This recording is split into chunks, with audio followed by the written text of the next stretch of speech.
мо дар сари мавзӯи тамғаи инглисӣ ҳарф мезадем. хатаре ки барои ҷаҳониён эҷод кардааст хеле вазнин, хеле вахим аст. мутахассисон бар он назар ҳастанд ки яке аз роҳҳои пешгирӣ кардани он ваксина ҳаст, яъне ваксинатсияи тамоми мардуми тоҷикистон интизор ҳастанд ки кай ваксин меояд ва аз куҷо меояд ва ба кадом миқдор меояд. дар масъалаи ваксина имрӯз тоҷикистон дар рӯйхати 92 давлате ки аз тарафи механизм мегем ковакс аст, бояд аз ваксин таъмин шавад. имрӯз вазорати тандурустӣ, гурӯҳи кори вазорати тандурустӣ аз моҳи ноябр фаъолият дорад бо намояндагони машваратчиёни ташкилоти умумиҷаҳонии тандурустӣ, бонки умумиҷаҳонӣ, бонки осиёвӣ ва мутахассисони соҳа. имрӯз чӣ талаботе ки чӣ яъне масъалагузоре ки аз тарафи ҳамон ковакс пешниҳод карданд, аллакай рӯйхат мо пешниҳод кардем. маблағҳо низ ҳаст, маблағҳо харидорӣ аз тарафи ҳамон механизми ковакс бо аз тарафи яъне ташкилоти гави ба ҷумҳурии тоҷикистон дастрас карда мешавад. дар соли 2021 ба пуррагии ҳамин 90 давлате ки дар ҳамон рӯйхат ҳаст аз тарафи ҳамин механизми ковакс таъмин карда мешавад. ман фикр мекунам ки тамоми рӯйхатҳое буд. имрӯз мо нақша чорабинӣ дорем. бояд яъне гузарондани ваксинатсия аз кадом гурӯҳи аҳолӣ тақсимот шудагӣ аст. дар мадди аввал 1,8 млн. аҳолӣ аз ваксина гузаронда мешавад. амира гуфтанӣ ҳастам ки ин маҷбурӣ нест, хоҳиши шаҳрвандон қатъӣ. дар назар аст ки дар квартали якуми 2021 сол чӣ яъне масъалаҳое ки аз тарафи вазорати тандурустӣ, аз тарафи ҷумҳурии тоҷикистон буд, мо омода ҳастем. маблағҳо барои харидорӣ ҳаст, дастрас карда мешавад ва ба хоҳиши шаҳрвандон мо ваксинатсия мегузаронем. то рӯзҳои наздик маълум набуд кадом намуди ваксина ба ҷумҳурии тоҷикистон ворид мешавад, чунки бояд дар ташкилоти умумиҷаҳонии тандурустӣ вай рӯйхат гирифта шавад ки барои ки намудҳои ваксин хеле зиёд аст. айни замон чӣ хеле ки мо иттилоъ дорем, яъне ваксинаи Pfizer яъне бояд дастрас шавад. чӣ қадаре ки нархи агар ваксина бошад аз ҳамон вобастагӣ дорад фарогирии аҳолии ҷумҳурии тоҷикистон.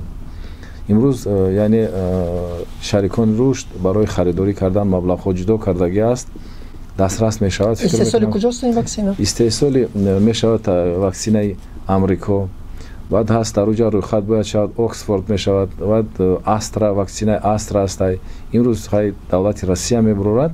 ин ваксиное ки имрӯз барои давлатҳо таъмин карда мешавад ҳамин хел аниқ ҳамин ҳаст ки ҳамин ваксинаи Pfizer иҷозати ташкилоти умумиҷаҳонии тандурустӣ барои ваксина гузарондани ваксина ҳаст. аз дастрасӣ кардани ваксина вобастагӣ дорад аз ҳамон механизме ки дар ҳамин ҷумҳурии тоҷикистон ворид шудагӣ ковакс ва дуюм ҳамон апвакс.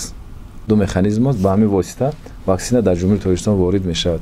имрӯз мо яке ин гурӯҳи коре ки дар вазорати тандурустӣ кор карда фаъол аст. чӣ хеле ки ваё яъне ваъда додан бояд дастрас пештар дар ҷумҳурии тоҷикистон шавад ваксина. тахминан кай? дар назар аст ки дар ҳамин квартали аввали соли 2021 январ, феврал, март ҳамин моҳода бояд мода дастрас шавад. дар умум агар гирем инҷа давлатҳо хеле зиёд аст. имрӯз ҳамон ковакс 2 миллиард ваксина аллакай пешниҳод кардагӣ аст. ҳамон заводу фабрикаҳое ки имрӯз истеҳсоли ваксина дастанд барои дастрас кардани 20% аҳолии ҳамин давлатҳо аз тарафи ҳамин механизми ковакс таъмин карда мешавад. боз як бори дигар такрор мекунам ки он маблағе ки имрӯз барои ҷумҳурии тоҷикистон ҷудо карда шудагӣ аст вобастагӣ дорад аз нархи ҳамон ваксина. чӣ қадаре ки агар нархи ҳамон дар бозори ҷаҳонӣ пасттар бошад, фарогирии ваксина зиёдтар мешавад дар ҷумҳурӣ. айни замон бар 20% аҳолии осебпазири ҷумҳурии тоҷикистон ҳамин давлатҳо аллакай ваксина ҳаст ворид мешавад. 20% 1 миллиард киё ҳастанд? мо яъне мувофиқи ҳамон нақшае ки мо тартиб додаем 6 миллиону 714 ҳазор аҳолӣ бояд ваксинатсия шавад. аз 12 солагӣ боло мешавад. ҳамин 1 миллиону 802 миллион аҳолида аввал дохил мешавад табибон 1.3%. баъд дохил мешавад яъне шаҳрвандоне ки синни соли аз 50 боло, баъд гурӯҳи сеюм дохил мешавад шаҳрвандоне ки бемориҳои ҳамрадифӣ зиёд доранд, бемориҳои соматикӣ доранд. рафта муаллимо ҳам хел гурӯҳҳо қати тақсим кардагием, аммо яъне марҳила ба марҳила ваксинатсия мешавад. касоне ки як бор гирифтори коронавирус шуданд, онҳо ҳам поштипазир ҳастанд?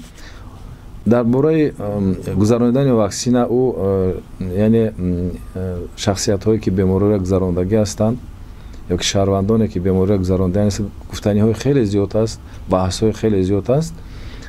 яке аз баъзе мутахассисони суҳа мегӯянд ки як ваксина гузарондан дар кор, баъзеҳо мегӯянд гузарондан дар кор нест. фикр мекунам ки вақте ки дар вақти касала гузарондан ҳамон антитела пайдо мешавад барои муҳофизат кардани бадан. агар мо як дозаи дига бигирем, реваксинатсия бо мустаҳкамтар мешавад.